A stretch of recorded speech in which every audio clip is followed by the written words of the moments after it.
digunakan untuk mendefinisikan konsep ekonomi yang sama, yang menjelaskan tentang pembentukan harga produksi dan pendistribusian pendapatan melalui mekanisme supply and demand. Oke. Nah, ini the plus point atau the strength point atau kelebihan dari neoclassical economy ini adalah this concept is the capability of using mathematical method to solve any economics problem. Jadi ini neoclassical economics ini bisa menyelesaikan masalah-masalah ekonomi menggunakan hitungan, menggunakan metode matematik. Nah, itu tambahan informasi tambahan mengenai neoclassical economics. Tapi intinya itu yang di atas ya. Dan keywordnya saya tebalin. Anda bisa pakai keyword itu untuk menjelaskan pengertian dari neoclassical economics. Oke. Ini salah satu contohnya ini.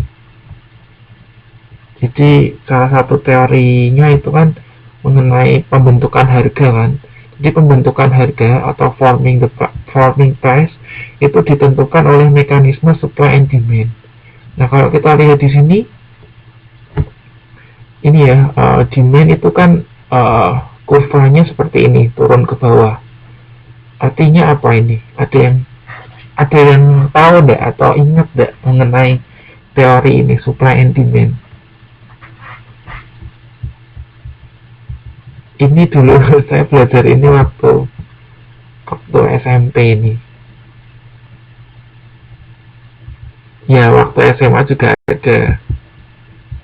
Kalau saya belajar ini waktu SMP. Jadi harga itu terbentuk ini pada saat ini pertemuan antara supply dan demand. Nah, ini namanya equilibrium price. Harga itu di sini. Nah, harga itu terbentuk dari pertemuan antara supply dan demand. Nah, demand itu kan kurvanya turun ke bawah. Kalau supply itu kan ke atas ya. Nah, demand ini kenapa kurvanya ke bawah? Karena kalau harganya itu tinggi, demand-nya akan rendah gitu kan. Nah, kalau harganya diturunkan, pasti permintaannya akan banyak gitu kan. Nah, makanya ini kurvanya ke bawah begini. Ya, contohnya kalau misal harga permen pertama 10.000, satu biji 10.000, paling yang belikan 1-2 orang. Nah, begitu harga permen diturunkan menjadi 100 rupiah, yang beli mungkin bisa sampai ratusan. Nah, itu kan makanya seperti ini kurvanya turun ke bawah. Nah, kalau supply sebaliknya, kalau harganya murah, maka penjual itu menjual barangnya sedikit. Nah, kalau harganya itu naik, wah, penjual langsung buru-buru menjual barangnya gitu ya.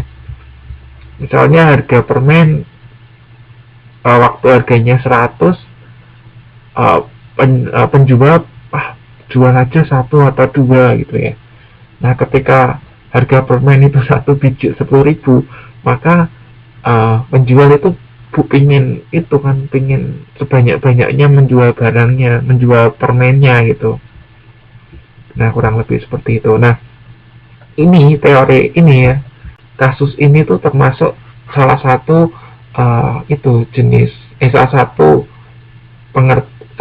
contoh itu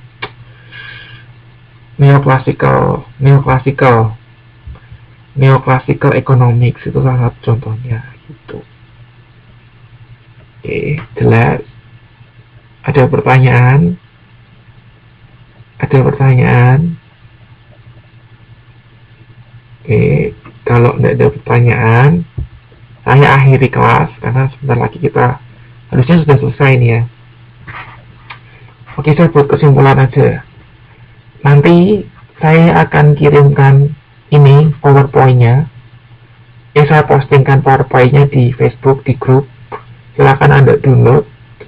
Anda boleh pakai untuk membantu Anda mengerjakan tugas. Tapi ingat, jangan dicontoh. Jangan copy paste. Jangan copy paste. Jangan copy paste ya. Anda boleh pakai tapi jangan copy paste. Nah, seperti itu.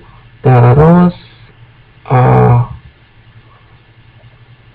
saya mau bahas mengenai tugas yang saya kasih kemarin. Ini ada saya sudah yang tugas membuat itu ya, membuat artikel. Sampai hari ini saya baru menerima punya Andre. Ini saya mau tunjukkan, ini salah satu tugas yang saya pikir oke gitu ya, yang mungkin teman-teman lain bisa contoh ya. Jadi Andre ini bagus, ini pokoknya sudah oke. Bisa dijadikan contoh. Jadi Andre ini menjelaskan mengenai ini ya, bahwa pertumbuhan ekonomi itu ditentukan oleh ini GDP dan GNP gitu kan. Oke. Terus Andre juga menjelaskan ada beberapa faktor yang mempengaruhi pertumbuhan ekonomi. Ada human capital, ada pertumbuhan penduduk. Nah, terus dia jelaskan juga, capital itu apa sih gitu. Nah, seperti itu. Bagus. Ini seperti ini yang saya mau, seperti ini gitu ya. Jadi ngerti. Oh, ini apa, economic term ini artinya ini gitu, ngerti. Sudah bagus ya. Apalagi kalau memang tidak ada pertanyaan, saya akhiri kelas hari ini ya. Saya sudah rekam ini, jadi nanti saya postingkan untuk teman-teman yang tidak hadir.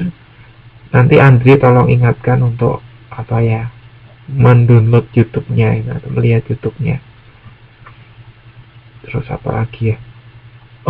Kelas berikutnya mungkin besok, karena hari Minggu saya tidak bisa. Gimana ya? Mungkin minggu malam. Atau nanti saya informasikan lagi ya mengenai kelas yang tutan berikutnya ya. Ini kan lanjutan dari tutan yang kemarin. Tutan berikutnya akan saya informasikan. Karena Sabtu Minggu ini saya agak sibuk sih, banyak kegiatan. Terus mengenai rencana saya untuk membuat kelas lebih sering, itu segera nanti saya akan realisasikan itu. Kalau minggu ini belum bisa, karena dari hari Senin, Selasa, Rabu kemarin saya pergi keluar kota, ada trip gitu ya. Jadi saya sedang tidak di tempat, jadi susah kalau membuat kelas ya.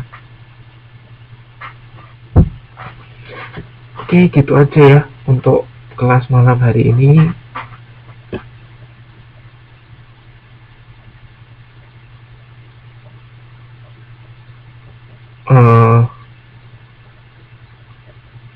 Nanti berarti saya akan postingkan ini PPT-nya di grup, jadi Anda bisa ini pakai untuk mengerjakan tugas. Oh ya, satu lagi sebelum saya lupa, Andre, ini pekerjaanmu saya postingkan juga ya di Facebook, jadi biar bisa buat contoh teman-teman yang lain.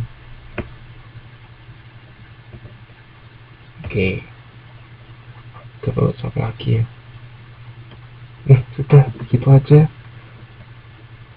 Untuk Mbak Titik Purwanti, semoga sudah bisa dengar suara saya ya. Tidak apa-apa, nanti saya postingkan di YouTube, jadi Anda bisa lihat. Oke, bye-bye. Selamat malam.